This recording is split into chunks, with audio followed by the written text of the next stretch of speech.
So Luis, what is your net worth? Wait a minute, what is net worth? Welcome back to my channel, the channel for personal finance and money matters. Remember to subscribe to my channel and turn on the notification bell if you like to watch more videos like this. Let's begin. Hi, my name is Luis, your financial educator.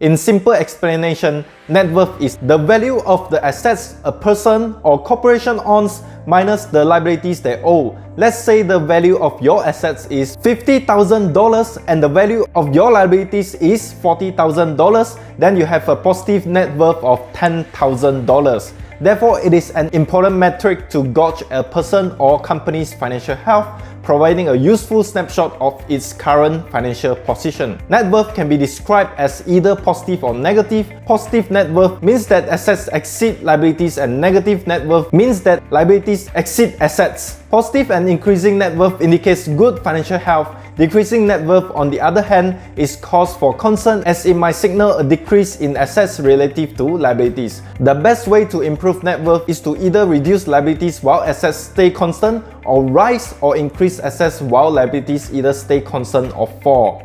There are different types of net worth which can be applied to individuals, companies, sectors, and even countries. In today's video, we will only be focusing on individuals one. An individual's net worth is simply the value that is left after subtracting liabilities from assets. Examples of liabilities, otherwise known as debt, include mortgages, credit card balances, student loans, and car loans. An individual's asset, meanwhile, including checking and savings account balances, the value of securities such as stocks or bonds, real property value, the market value of an automobile, etc.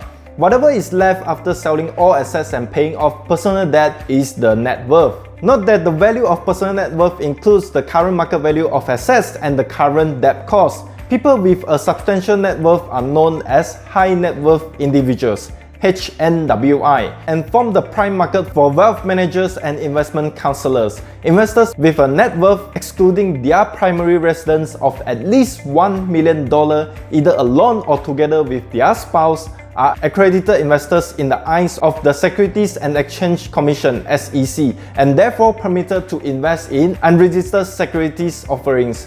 So let's put it into example. Consider you and your partner with the following assets: primary residence value at $250,000, an investment portfolio with a market value of $100,000, automobiles and other assets value at $25,000. Your total asset value is $375,000. Liabilities include an outstanding mortgage balance of $100,000 and a car loan of $10,000. Your total liability balance is $110,000. Therefore, the net worth of you and your partner together would be calculated as total asset value subtract total liability balance. $375,000 subtract $110,000. That is $265,000. Assume that 5 years later, the financial position changes. Your residence value is $225,000, investment portfolio $120,000, savings $20,000, automobile and other assets $15,000, mortgage loan balance $80,000, and car loan $0 because it was paid off. Based on these new figures, the net worth 5 years later would be total asset $380,000 subtract total liability $80,000 equal to net worth $300,000. You and your partner's net worth has gone up by $35,000. Despite the decrease in the value of your residence and car, as we can see above, these declines were more than offset by increases in other assets. In this case, the investment portfolio and savings, as well as a drop in liabilities owed. It is always good to have positive net worth.